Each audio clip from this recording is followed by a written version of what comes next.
Hello, everybody, and welcome to Aurorum Kingmaker. It is the first session of this brand new campaign.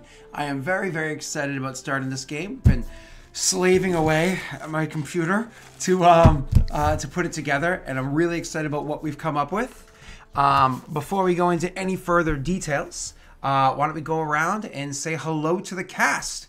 I suppose we could talk about what we're playing in case anybody happened to miss the pre-season sessions, which can always be checked out over either on Twitch or on YouTube.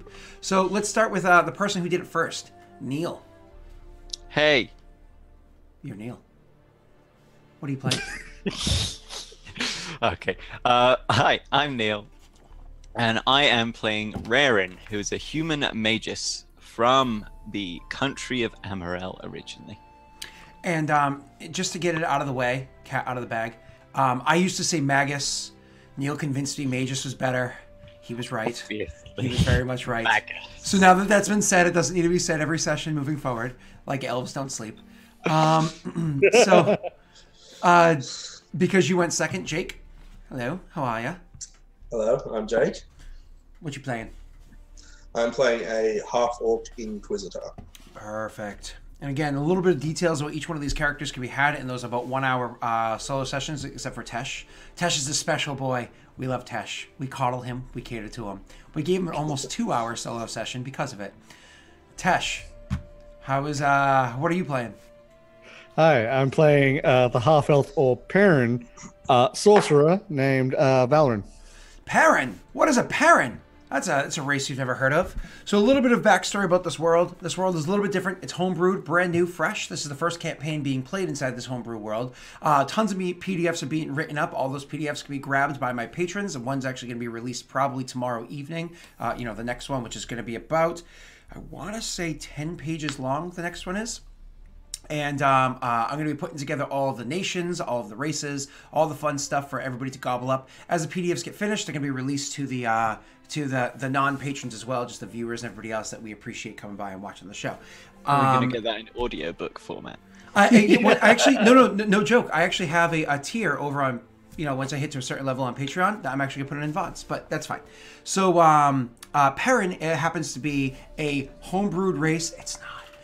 It's actually what we call half-elves in this world, and there's a whole historical reason behind it, but we'll kind of learn that as the campaign moves forward, and blah, blah, blah, blah, blah. So you are playing effectively a half-elf mechanically, but it's called Perrin in this world. All right, boys. When last we left off, things were a little bit interesting. I know each one of you know where it was that your own characters left off, and perhaps all of you, or maybe you didn't, I know Tesh did, watch the VODs for where everybody else is. That doesn't really matter whether or not you did. We're going to pick it up from the perspective of Neil. Okay. So jumping right into the world, it's the evening now. It's about midday now, because the day beforehand they were traveling, whatnot that had to happen was kind of like, I know I'm in a rush, but I'm gonna rest before I go in there, so on and so forth. So Neil, from your perspective, what you happen to see from your vantage point, you were traveling with your companion. I gotta get my notes open. I'm a bad Jaden. Yeah, Jaden. But I'm gonna get my notes open anyways, so I have them ready. So you were traveling with your companion Jaden. The two of you having survived an ordeal. Not saying that your character by any stretch of the imagination whines about this scenario, but she certainly doesn't. She just kind of takes everything on the chin. It's the way she's always been. So the two of you were traveling along when she kind of calls out to you and says, Ray, over there, look. And looking over into the direction where she's pointing, you see that there is a man standing a good distance from where you are, and clearly he's engaged in some form of combat. You see his arms moving, you see his hand gesture, and all of a sudden a huge blast of frost comes flying out of his hands. Almost looks like a glob of snow. Now, you don't even have to make a roll or a check to understand what the parameters of the spell are. Due to your history, where it was you were recently stationed, you're actually very, very familiar with ice magics in general. And so, because it's so recent in your mind, you easily can see that that's a snowball spell. It's a combat spell, specifically designed to slow down and kill targets. So, you see that the spell is cast a bit of a distance from you, and you notice that all of a sudden the person, shortly afterwards, like almost immediately after the spell is done, they kind of like creep forward a little bit, and they seem a bit relaxed. Could you do me a favor, please, Ray? Could you actually throw me a perception check? Scott, you and my character aren't on first name basis. Nickname basis. It's Rarin to you. I'm gonna call you Ray all day. Okay. Well, on the bright side, Neil did not roll a natty 20 for his first roll, so but he also did not roll less than a 15, so he's still on point. All right, so Neil, you look over in that direction, and what you happen to see is like as the person's creeping up, as they're looking to like seeming to be falling out of that combat stance, falling out of that showing that they're immediate signs of danger, just trying to look to see if there's still danger there. What you happen to see is they make their way up to a body, up to a corpse of a man lying on the ground.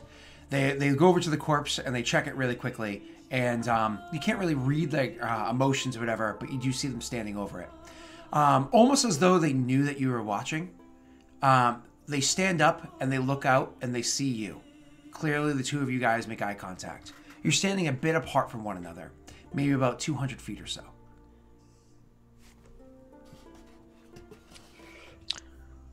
Well, this boy knows magic.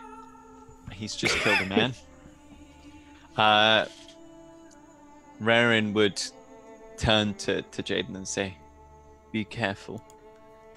And then place a bolt on the crossbow and kunk. He doesn't hold it threateningly, but he's holding it as he approaches. Okay. I'm guessing that that's 100% me. I can react to it. Yeah. Okay, so seeing the two of them approaching. Oh, do I see both of them or just one of them? You just see one person. You just see one person from where you are. Jaden, who was kind of a bit off to the side from, this is not your perspective to answer to Neil. Jaden was a bit off to the side and watching from a bit up the hill that was over there. The two of you guys had been circling around the area, Neil, trying to see if you could pick up tracks of your companion.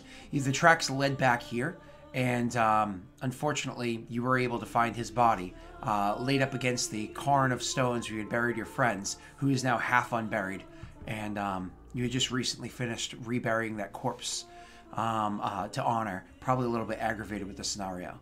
Clearly it wasn't coyotes or anything like that. Are you flipping me off, mate? Clearly it was human hands that had done this, or hands I should have done this. Mm-hmm. Got an itchy eyebrow too, you know. Okay. Well, Varen is going to just sort of stand up, trying to look not menacing, just put his arms out like this. Doesn't know that you've seen him with magic yet, so he's not going to do anything. He's just holding his hand like this. Oh, hello there. Now, you guys are a big distance from one another, so I imagine a bit of a shout to that. Yep. Yeah, a bit of a hello there, and I'll do a bit of a Obviously, wave. Rarin's closing the distance. Yeah. Well, when he gets close enough that I can have some sort of remote conversation, even if it's a little bit of yelling, just, it's not what you look like. And I'm going to point over towards the corpse of the now very frozen cat. Oh no! It's a big cat. It's just as my little. It's a mountain lion. It's a mountain lion. I'm going to point to that and say, that's the one that did the killing.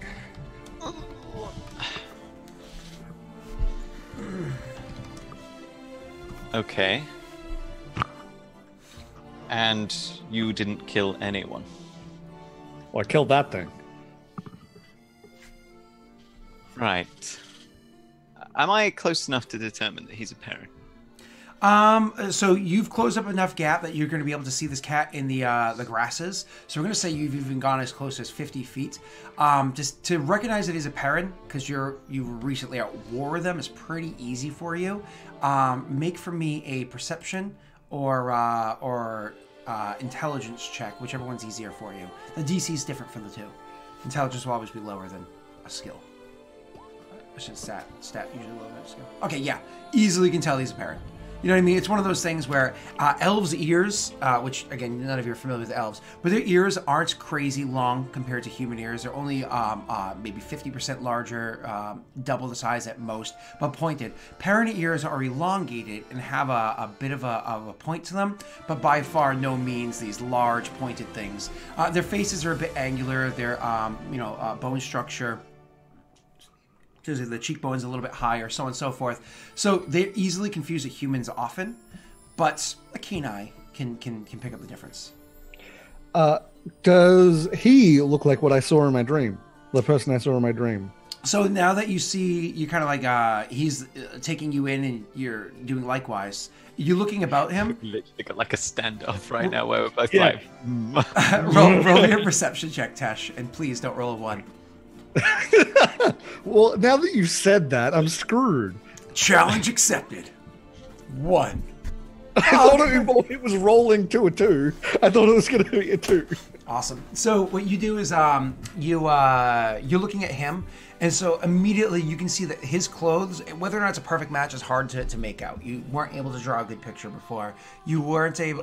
You did write down the best notes that you possibly could, but just from your memory, your mind's eye. The clothes that he's wearing very similarly, if not, you don't know about perfect, but very similarly match what you had in your dream. And then, so of course, your eyes wander down to the wrists, just as they did in the dream.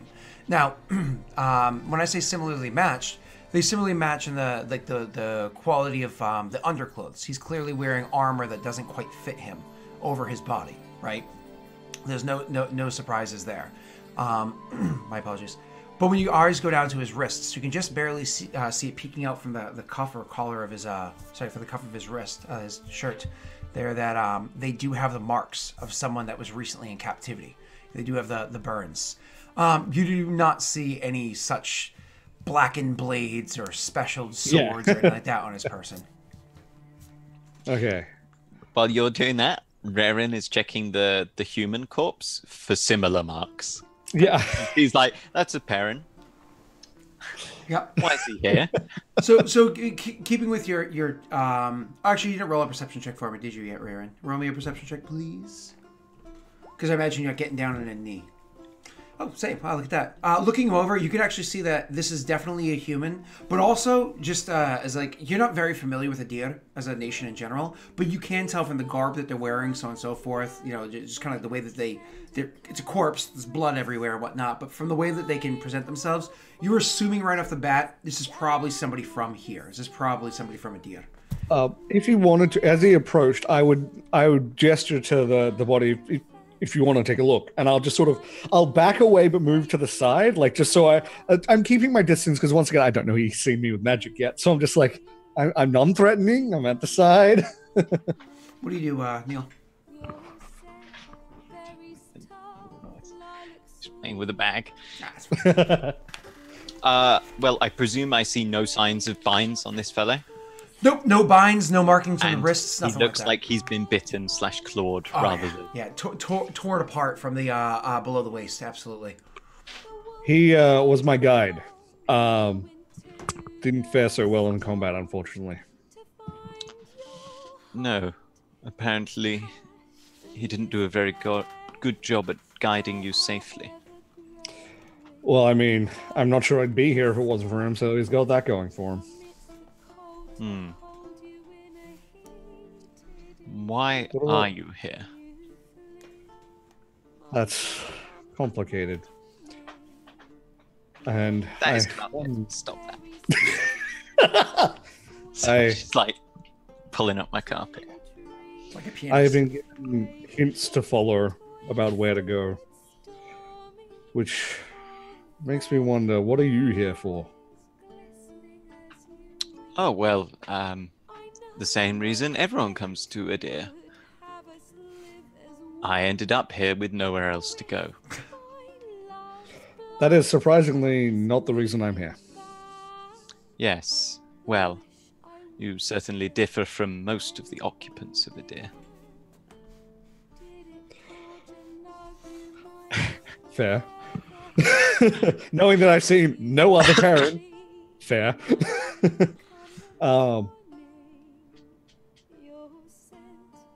Were you? This is going to be weird. Were you recently incarcerated, or were you a slave, perhaps? I'm going to gesture to his wrists. I had a run-in with someone who was fond of ropes. Right. Would there happen to be 3 deaths involved? Raren's eyes narrow as the crossbow gets raised towards you. How long have you been watching me? I haven't been watching. I was given a image to follow. That image was of chains breaking, of someone like you as a slave, and 3 bodies. An image to follow? Not some sort of wanted poster? No, actually, this is going to sound unbelievable, but... And I'm going to say, I'm magically inclined, and I was given a vision. And I'm going to do dancing lights around myself. Okay. While those dancing lights are taking in, we're going to bring the camera over to one. Now, one is... Lying down, heavy crossbow, sniper position. Take the shot. Please no, please no. One has been came through this area last night and was trying to pick up tracks of where it was that he felt as though his mark would have gone. He was looking about, but unfortunately was not able to come to any conclusions. Was not able to follow any tracks that were noteworthy. Some that looped around, so on and so forth, but nothing that directly headed into one path or another. So unfortunately, that left him without any further way of tracking down his lost friends, the person that he believes was taken into captivity. Knowing where a relatively safe campsite was, because the area seems to be cleared out, and certainly knowing that somebody else might be coming down the hill sometime soon where he could prod a little bit more information, one made his way back to the camp that he was at the night beforehand. Again, this is a little bit later, about a day and a half later for him. Right, no, sorry, half a day later for him. So he looped his way back and climbed up on the mountain, the heavy cliff from the mountainous region, from, again, the way that he was following tracks looping back before. As he got up there, he heard a little bit of conversation, and so started to make his way, like he heard a little bit of noise, started to creep his way along the camp. This is where you'd seen the cairn, the one that you had dug out before to confirm that the corpse was not your friend's, has been reburied. And a much smaller one, much lower, has been placed next to it, where it was that you had left the other body. So it's of no surprise to you that somebody keeps coming through this area and cleaning up bodies, but to what significance, you don't know. Could you do me a favor? Could you roll me a stealth check and a perception check, please, Jake? Okay. He's about to witness a murder. Yeah. Stealth. He's like, oh, my 2 favorite skills, thanks, asshole.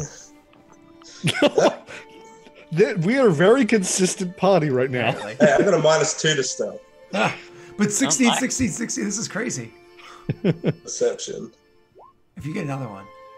Oh, hey! Oh hey, my wow. God. That is incredible.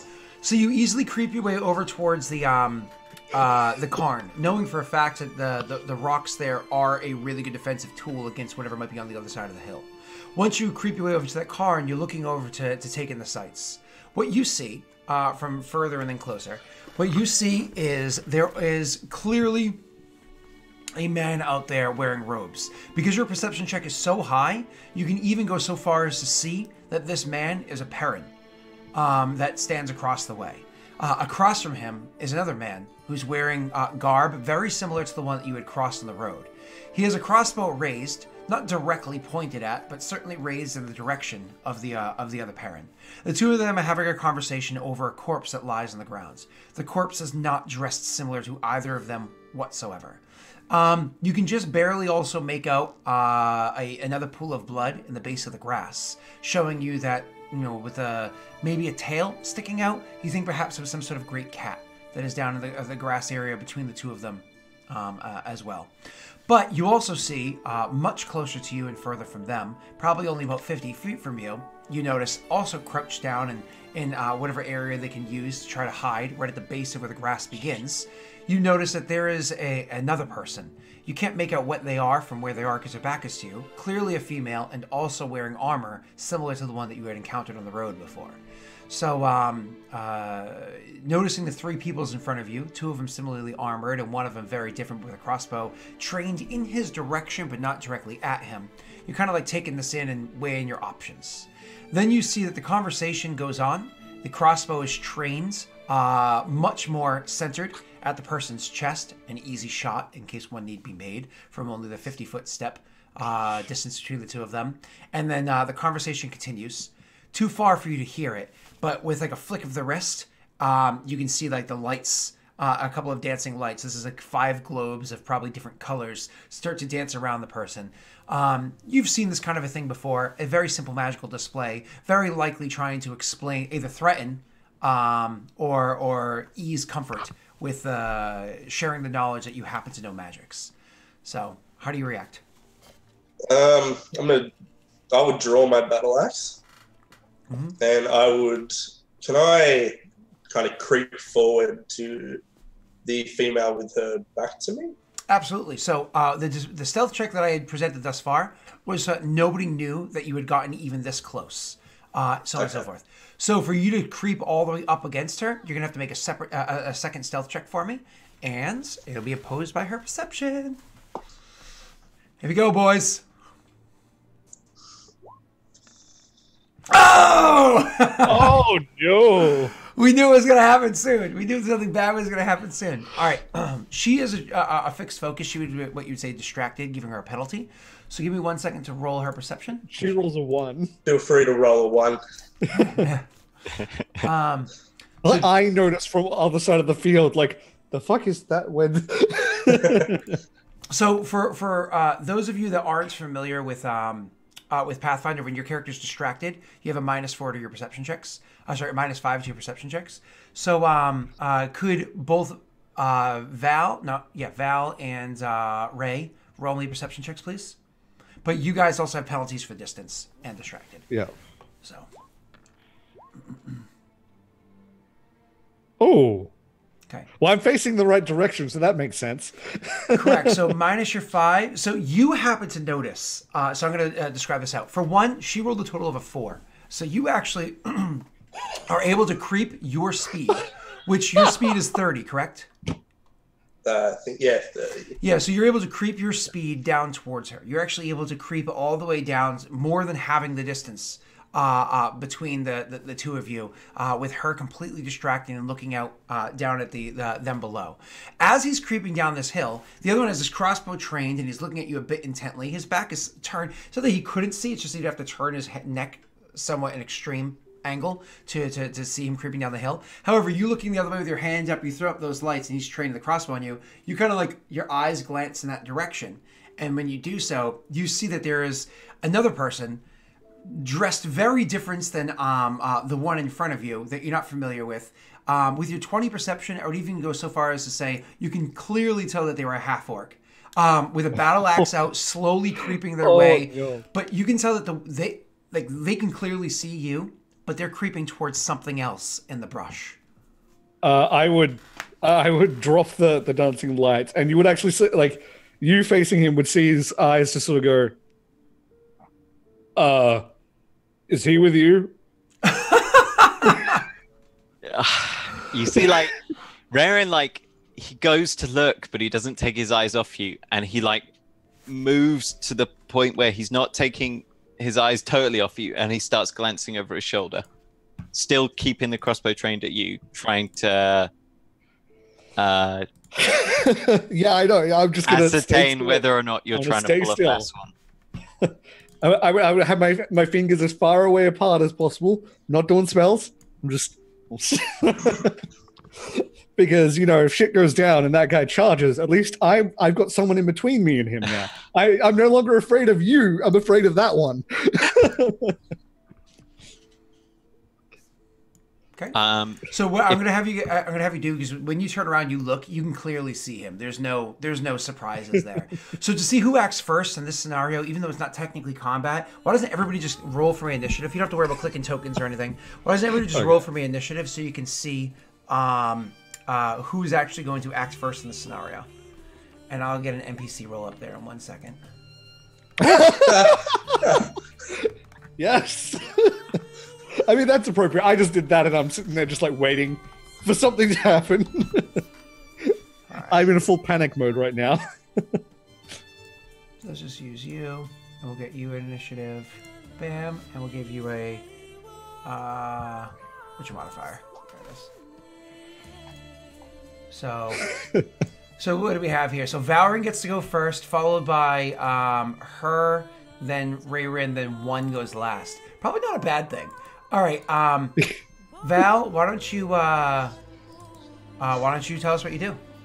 Honestly, he would do nothing but stay there and just try and be unthreatening. Okay, perfect. And then that brings us down to she acts next. So when you do that, and kind of like what's his name? Neil's there. Rayrin turns around, and you see that there's clearly like something going on over that direction. She's watching you guys, and so she's kind of, watching to see what's going on. Clearly you're looking like at her direction, so she just assumes that means the cat's out of the bag, as it were, and so she just stands up.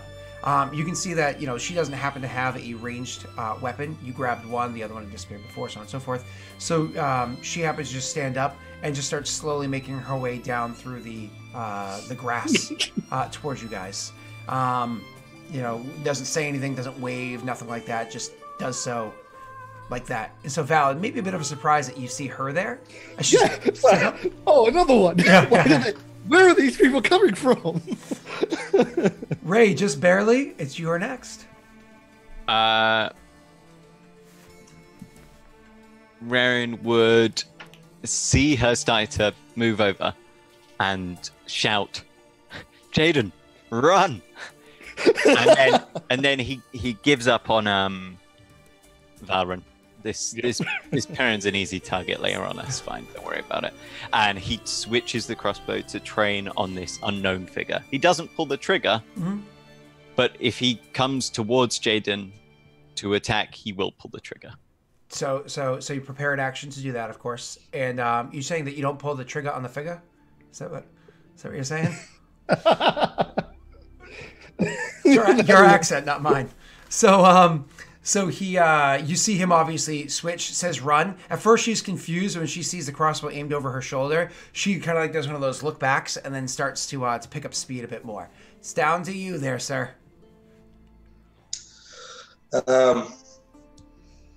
Seeing that I've been noticed, I just kind of stand up and I laugh a little bit to myself. And I say, the jig's up. And I am going to walk forward and I'm going to ready an action. Can I ready Daze if he looks like he's going to fire at me? Yes, what's the range of Daze? Because he is currently a bit of a distance from you. He's at this point, because she was about... So if you move your full move, which is 30 feet, he will still be sitting at about 50 feet from where you are. Like it. Yeah, it's short range, so you can ready it. Unfortunately, like this turn, he's too far for you to cast it. It would have to be like next turn. So you can just start walking and then like prepare in case maybe you can cast Daze on her if you need to. You know what I mean? Yeah. So. Okay, seeing as I can't do that, I'll he'll walk forward after laughing and he has his battle axe down by his side, still holding it, just non-threateningly, and he just says a little prayer to himself in Orcish. Okay, so you guys see him kind of like mumbling to himself as he's jigs up, do you put away the battle axe or you keep it out? I keep it out, but I hold it down by my side. Clearly non-threatening, and then just making your way down the hill. You know what I mean, mumbling to himself. All right, there you go. So he doesn't seem to be actively looking for combat. He seems to just be joining the group. As soon as Jaden finishes looping her way down to the hill to where you are, it's not like she goes and hides behind Rayrin by any stretch of the imagination. She actually, as soon as she gets down there, she goes and stands between Rayrin and Valrin and has her weapon drawn, her short sword drawn, and drawn in the direction of Valrin, even if her attention is pulled up the hill. So she's trying to kind of have a split focus at the moment. It's free for all. However you guys want to react. She's just gonna say Ray, like questioningly to you. I just keep approaching. So. Friend of yours? Nope. just flat out. He would immediately just say nope, as in like that sort of the fuck is going on. He says no. You hear Rerin curse. How dare he? It's a lady about it.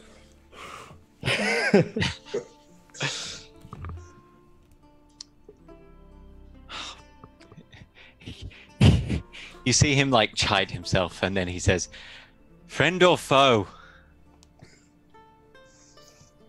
Suppose, friend. Are you hostile?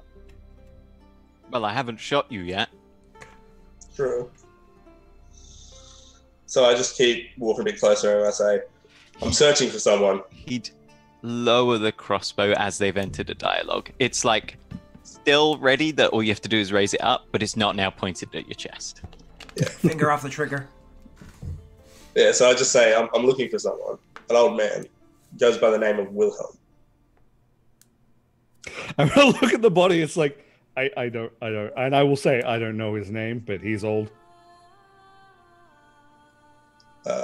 He was taken as a slave, and I'm searching for him. Was this man a slave? I don't think so. Okay. Still sitting like this. Just. I'd probably approach. Is the body like on show, or is it buried? No. That is very much on show. I was about to bury it. Just recently happened. Yeah. They showed up. Yeah. So I just check it out, and I'd be like, not him. Yeah. Okay. So you guys, you go walking up, and like you said, not him. But now you're probably standing a good, 10 paces or so, about 15 feet or so from what's his face, Rayrin, and then Val is a bit off to the side, standing directly over the body. All of you guys are in combat, and so this is when actually, what's your name? Jaden will chime in, and she'll say, "So if we're not killing each other," and kind of like looks across, seeing if people has the like nod or whatever. She puts her sword away. And is actually going to pull out a dagger and go over and start actually trying to some degree, butcher the meat off of the dead cat, hoping to get some good food. Which, from what I understand in real life, mountain lion is absolutely delicious. From what I understand, it's actually... Seeing that, I might go over to and say... Pre-frozen. You say that? Yeah. She looks at you. It's clearly one of those like sizing you up sort of things, like more or less making sure that you're not just helping a lady, that you're offering help to somebody because it's hard work. And then she like kind of nods like down for you to take like a different flank or whatever and start cutting it. You got an axe, so you can actually like Oh my god. I have a dagger as well. Leg shot. Like, oh, there we go. I got my chunk, Val's gonna look at Rayrin and just be like, does this thing this sort of stuff happen normally here? He takes the bolt off the crossbow, lets the string back, hangs it at his hip. I suppose we should start a fire. Probably a good idea. I don't know why, but I was supposed to find you. I'd say maybe it's not a good idea. I was up on that hill and had a fire and was attacked just last night. Just looking like, oh god, no. More people? Who were you attacked by? Dead guy. Well, he's now. Was he a human? Yeah. Tried to shoot me with a crossbow. Just look at the crossbow. Well, I suppose he got what he deserved then. Yeah. Did you find him up there messing with the can? No, no.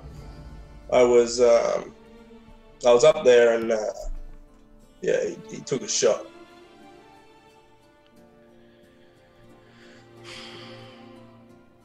Still, it disturbs me that someone was up there messing with some bodies. It seems peculiar. I thought there were fewer people about, and obviously I was wrong. As you say that, he kind of laughs. He's like, if you're referring to disturbances there, that was me. I'm looking for someone and need to make sure they're not dead.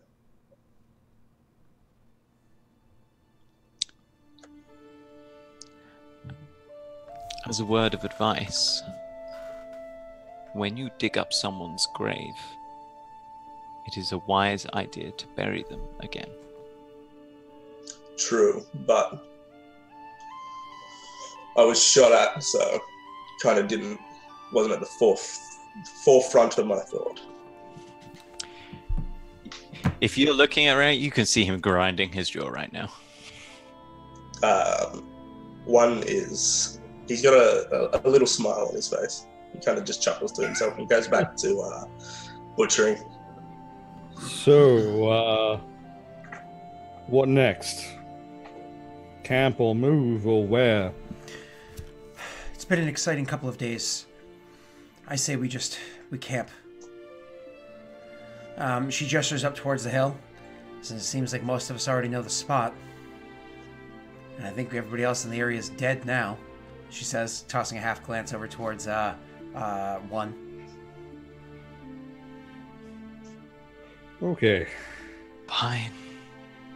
Just, Jaden, Aldred died so that we could escape from that spot. Escape from what? Other corpses? I have been informed that this area is a popular slave trail. If you're trying to stay away from them, maybe stay off the trail. How often is it used, though? She says. I'm going to point to the corpse. He's the one that knew, not me. She looks to one. Where'd you come from? Tracking a group of slavers. Was there anyone on the trail since you were behind us?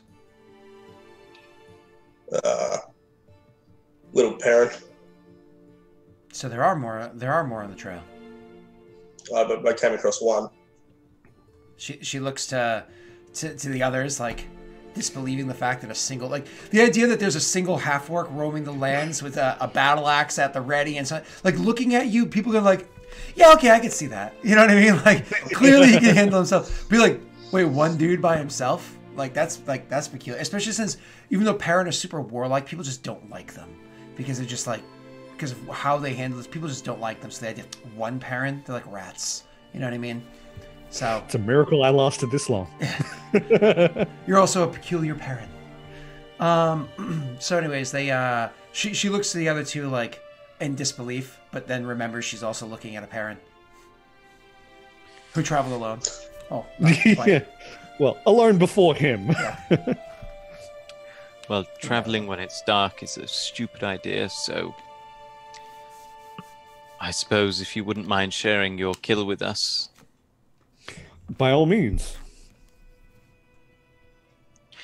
Nice of you to ask. As I'm just really cutting into it. Yeah. Okay. Rerin wouldn't head off to start the fire yet. Yeah, of course. And also, it's still, like I said before, it's like midday, but you're not going to light a fire at night. So if you wanted to start cooking this meat or anything, you're going to do it sooner rather than later. Also, freshly killed, still warm, at least in the ass end, from, because you froze its brain. Still. Oh, yeah, I did, didn't I? Yeah. At least in the ass end. Yeah, I hit it with many rays of frost over and over again in the face. Listen, everybody wants a warm ass. You know what I mean? Eloquent man. What? Who wants a warm ass? Listen, it's like when you're in the shower and like you realize like your front half's in the water, but your back half is freezing. You're like, you gotta like turn around to like warm up. I'm gonna hard disagree. No one wants a cold ass, but no one wants a warm ass. I mean, yeah, no, I'll agree with Neil there. Okay, so you don't want a warm ass, but you do want that hot ass, right? Why is this what we're talking about? All right. So anyways, she after you guys like kind of start done quartering, butchering this thing, like field dressing this thing to the best of your ability to get it up there, and you literally just start like packing it so that everybody can get their hands in and start dragging, unless somebody opts not to. She will finally, with her arms like bloodied from like just above the elbow down to her tips. Obviously some of the clothing that she's wearing now has the blood from butchering this thing on it, and I imagine the same for you on your side as well. She'll actually reach out and extend her hands to shake yours and says, "Jaden." Mine? Yeah, to you, correct. My apologies. I give her a nice firm grip and I say, "You can call me one." She just nods and looks over to Valorant. Doesn't say anything, just looks at him. I would look at them both with the mess and be like, "Do you want that cleaned up?" Nah. Shakes her head. I think they want your name. Oh, Valorant. Rarin. I'll give a little bow. With the awkward pleasantries out of the way, she grabs up the as much meat as she can feasibly carry without hurting herself, and just starts hiking it up that steep hill, up that steep climb to get over to where the camp is. So you guys. Am I able to make like a survival check or something to try and salvage some of the skin so I can make a blanket thing? Absolutely, yes, you can, sir. You go right ahead and roll that. And if you say to her at some point in time, do you want her to assist you in this matter? I say what I'm doing, and if she offers, I won't turn it down. But she won't directly offer. I was actually going to have you roll a diplomacy to convince her to aid you. So if you don't want to do that, then you're welcome to just roll the survival on your own. I'll just try myself. Okay. Hey! Look at the crushing it over here. All right. These rolls. Yeah. It can't last long. No. Well, Neil's here, so enjoy it while it lasts. He's gobbling your rolls now. So anyways, you actually very well carve out. I mean, it's not perfect. Let's be serious. It's not perfect. Not because your roll wasn't good, but because of the amount of damage that was done to the thing during the fight. Luckily, it only sustained, with the exception of one big gash. And it was a really big one. It only sustained magical damage, but it did make like up on the face and whatnot, it brittle and didn't make it so it broke. So you weren't able to save any of the pelt around the head for if you wanted to do like not doing taxidermy, but for like a hood or something like that, you wouldn't be able to save that. But we're talking like the shoulders all the way down to right above the tail, all of that you can keep as one uniform piece. And it's a good thing you're going to be starting the fire soon, because you're going to need to handle this. Going over your pack that you had earlier, there were in fact salts and whatnot, because these guys are used to being on the road. So when they did do a little bit of butchery in field dressing, they would have salted their meat. So you do have enough that you can start doing the preservation of it too. Okay. Yeah. Okay. Cool. Sweet. All right. Awesome. So you guys make your way up there and are able to start lighting the fire and getting things done. Now, I imagine there's little bits of conversation, very slow at first, very awkward at first, that kind of starts up. But were there any things that you big needed to kind of like address with one another, or do you want me to continue with the narration? Do you guys have a flint and steel? Because Raren would like make the fire and then like stand there and be like, "Do you have what?" A flint and steel. Oh, flint and steel. Gotcha. I only have ice magic. I'm sorry. I would assume that I do. However, I have not added much to my... Yeah, I haven't got many items in my thing either. Yeah, but your packs are also supposed to include like basic kits or whatever. Neil, did I share those adventuring kits from Pathfinder only with you? Only with me. They don't have flint and steel there. Then dirt. That's fine. It's one of those like no-brainer basics. Assume that you guys have it. I would not have one. I would definitely have been like, I don't need that. Yeah. And every time you were in town, you forgot to pick it up. Yep. Like, it's at the top of my list. Yeah. Well, I mean, I got to a town and then I got distracted and left immediately without getting any supplies. But worst case scenario, you can always find flint on the ground. You know what I mean? So you guys have flint and steel. You're good. So get it started. We'll say one does it. So any important conversations you want to have with one another, or are you going to leave it to narration for now? I think, honestly, Valorant would just be awkwardly just sort of trying to figure out why the fuck he's been sent here and what's supposed to be going on. Oh, Yeah. Awesome, actually. Then I'll get to you after I let Neil speak. Now that we've sat down, we've like pulled up a log, a stump, or we're just sitting on our bedroll, whatever. We are now at a more relaxed point. Rarin would turn to Valrin and say, "You said you were supposed to find me, and that you had a dream." Yes. Look, for a little while now, I have had dreams that turned out to be not just dreams. Visions. Yes. And one of them was of a slave that had broken chains falling in a field, pointing to the field back in that direction, with 3 corpses, which is why I asked the question, which I assume by your answer was correct. It was. Well then, if it follows the recent patterns, tonight I may get another. Maybe with instructions on why I was sent to you. I see. And you haven't been taking any form of substance? No. No. And he would give a little bit of a giggle. No. It's just, I'm as confused as you are. I see. And judging by your reaction when I did magic, you've seen magic before. Yes, I'm Maltese. It's not uncommon. Small regional backstory. Expose time. So, Amalta is a country immediately to the west of Parendel. Parendel being the country that has the country that they're in, Idir, almost growing as like a cancer within it. Maps will be available for everybody over. Well, you know what I'm saying. It's a benign cancerous tumor. Maps will be available over on the Discord, and I'll link some here before next session, next week, so that you guys will be able to see exactly what it is that I'm referring to. So anyways, the Amalta is a country that it's actually the only human country that is very densely populated with mages. It actually has a magocracy as its form of government. They're where most of the magical items in all of the continent are produced from. So it's actually a very, very magical land.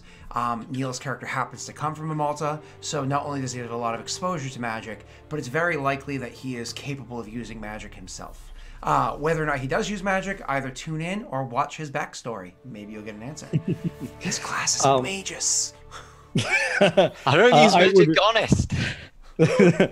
I'm guessing I would know this, but do you want me to do a roll anyway, just so I can get details, or? My apologies, one more time. I said I would probably know this, but do you want me to do a roll anyway to see how much I know, or just know of it? Yeah, you can roll a knowledge history check. Or knowledge local, actually, would work as well. My apologies, but I think history is better for you. Yes, history is definitely better for me. So what I difference of 5. What I just described to you is probably about as much as you would know from the region of Parendel that you had grown up, because you're not from Jovencia or Vala, which is like right next to there. I think your character is from Bard. Right, right in the capital. Yeah. So the capital. So you are in Bard, but you're not under Bard jurisdiction that has its own government. Oh, okay. Yeah. Then I would give that makes sense. Fair. And just completely gloss over the fact that he wouldn't even think about the fact that they're like the warring and all that stuff. It's just a thing. Okay, so and then I would ask him how did you come to get here?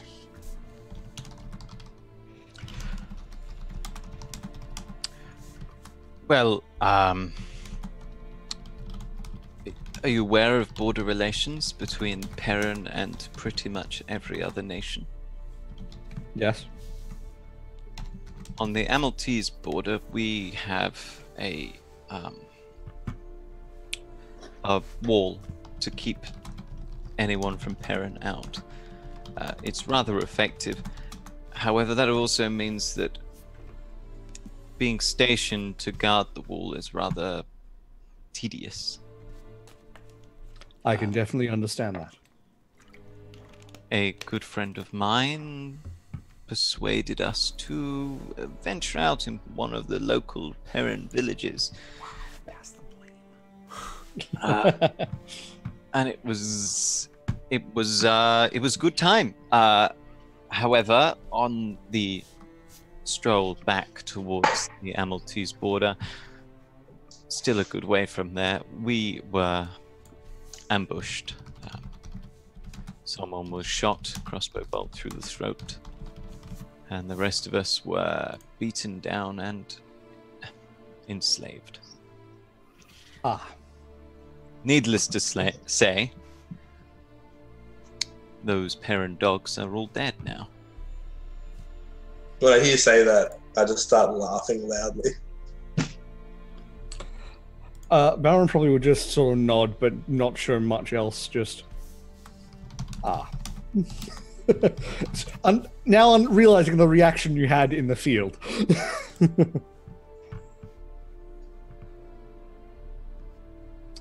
Right. Thank you.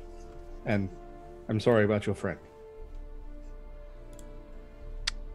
Well, it wasn't really your fault. Yep. Just awkwardly sits down. Just, okay. Just what's out of this conversation. What's a half-orc doing here? I look over to you and I just say, I told you I'm looking for a friend who's captured by slavers and I was tracking them. These slavers were in the half-orc nation? No, I heard rumors from outside Kijinksi and I made my way over here as a favor to an old friend. But he seemed to be taken from around here. I don't know why he was here, but... Well, that seems rather honorable of you. One. I just kind of nod at you. I say, so, judging by your story there, you were taken prisoner yourself. Do you know where they were headed with you? They were wishing to avoid a certain province, the one directly south of Idir. I couldn't say for certain, but it seems logical to me that they would attempt to get to the river. Whether or not they would have, I couldn't say, I'm afraid. When you say that, I say, well, I guess the river's my next step. Would I know why they were trying to avoid the province? Yeah, actually, yes, you would. My apologies. So, without going into too much detail at the moment, the province that they were trying to avoid is the province of Jovencia. Jovencia actually, even though it happens to have, by sheer coincidence, one of the largest slave trading cities in all of Parendel, the kind of like the prince. The prince or the ruler of this province is actually very much against slavery in general and only allows slavery to the exact degree of the exact wording of the law and is as strict about it as possible. So inclime, which is the choice from like when you take over a region, that is the only time that slavery may be taking place. If your slave comes from a different region that wasn't directly dictated here by a prince of a different province, like with like signed paperwork or whatever, they just assume that it's illegal slave trade and do not allow it. So to get to the major slaving city with sleeves that they believe to be illegal ones, you kind of like cut through Idir, because then it's only like a 40-mile, 50-mile hike from the border of Idir to where that slave is. versus all the way hundreds of miles through an area where you can get picked up and get in trouble. So they do this just to kind of like circumvent the laws that, slavers are like, these are stupid regulations. I just want to, imprison people and force them to do work forever. That would actually probably almost immediately change Valorant's demeanor a bit, and then he would be like, "Oh, they were trying to avoid being, they were trying to avoid illegal slavery. It seems you might have actually been freed had you been found out in there."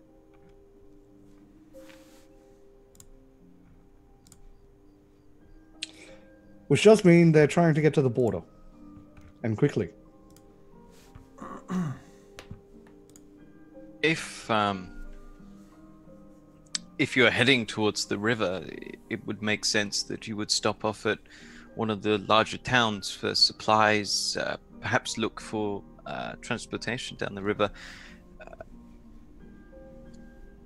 Why don't we all travel together? It would prevent any such incidents involving slaves once again. Valorant will just nod. Yeah, so do I, just nod. The town that I came from, Forvin, is only about. It was 2 days, right? It was a few days hike, yes, sir. Yeah, it was only about 2 days away. That's probably where they're going. It's where the old man led me from. It's actually my apologies. I will actually have to. Your character might end up saying that. Do me a favor, roll me a knowledge local check before you say the exact words. I just want to make sure I arm you with the best. Oh no! So you say exactly that. Okay. Yeah. So it's not incorrect information.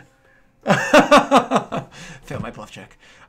So anyways. You believe that to be true. That's very likely the case. Yeah, I would just say it like I said it. Yep. Though I'm not sure I can lead you back there without my guide. I paid him for the round trip. So he's very off-put by the laughing, just like, okay. Yeah, just he's dead. Yeah, the power is just like really awkward about the orc. Like, okay. So, as you guys kind of like come to this conclusion, conversation fades out a little bit for each of you.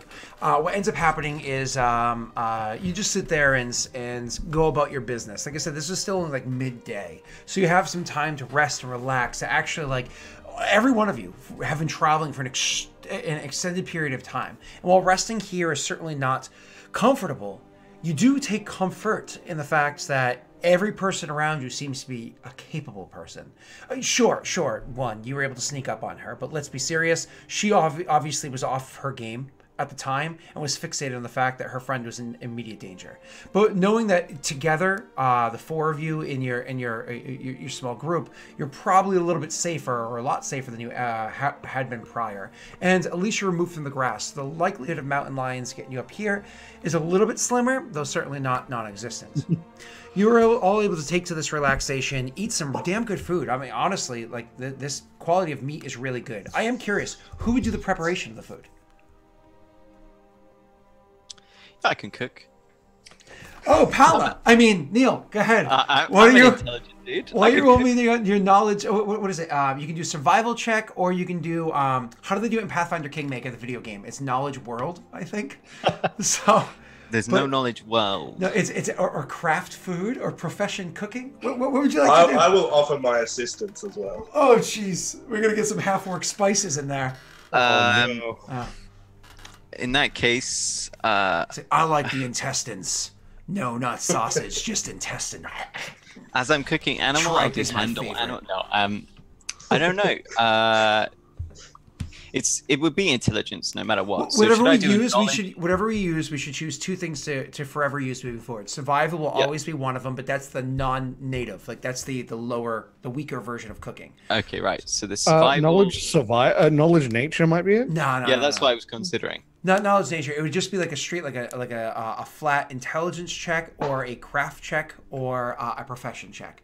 Because Well, I'm not trained in those professions or crafts, so flat intelligence then. No, but I mean, for moving forward, do we want to do a craft or do we want to do a profession? So it's intelligence or wisdom? I think either. Because someone should have a chance at being able to craft good food. Yeah. But if their profession is that of a chef or a Okay, cook. I'll accept it. All right, cool. Roll me your intelligence check, sir. You have a +2 if you accept. Oh my god, yeah. So you come over and you see him cooking, and honestly, you're looking at what he's making, and it smells good. Don't get me wrong, it smells really good. But you chime in, and you're like, "Put a bit of this in there, yeah." And you know, he kind of takes a spice, he sniffs it, tastes a little bit, and he's like, "All right, I'll give it a try." Like, he's not very familiar with what this is. This region's way newer to him than it is to you. You've been spending some time in Vala for a long while. Vala is a great region. It's the province north of Idir. It's a great region for adventurers to go because there's lots, because of like recent events, lots of like monstrosities have been kind of like coming about. So it's a great place for people to go kind of make a name for themselves and build up like skill in combat. So you are more familiar with this mountainous kind of region than he is, and so you grab a couple of these herbs and whatnot that exist in the area, and honestly, you guys together, hand in hand, make a damn fine meal. You know what I mean? It's one of those things, a DC 22. Everybody sits back, and it's one of those, like, you eat it, the first bite, it's too hot, but you don't care. You just, like, keep eating it, and it gets to the point where you're, like, everybody's, like, scraping the bottom of the pot, and there's no leftovers. You are all full, and one of those, like, satisfying fulls where you just kind of like sit back and you can feel like the tiredness kind of set in. And so I was gonna say you'll see Valorant take a couple of pieces and ray of frost it to sort of keep it cold, wrap it up, put it in a pack. Oh, there you go. Nice. All right, so and with that, why don't we take our first break, and when we come back, we'll go into what I was going to talk to you about with Tesh and whatnot.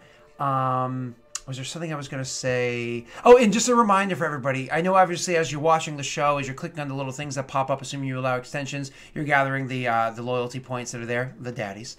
As you're gathering those, don't forget those will be spendable, but you cannot spend them during the first session. I don't remember if I have them active or not, but if you do click one, I'm just going to refund and ignore it. They are spendable starting session 2, so no interrupted. Yeah, it's fine. So the starting session 2, you can actually use those to directly impact the game while people are playing, to do things like make Jake look good for the moment, and everything in your power to make Neil suck, because he needs a curveball thrown his way. I was just cooking a nice meal for everyone. It's how it begins. He butters us up, then steals our luck. Yeah, once you go to sleep tonight, that'll be it. All right, so we'll see you all in just a couple of minutes. Go pee poo, do what you got to do. All right, bye bye.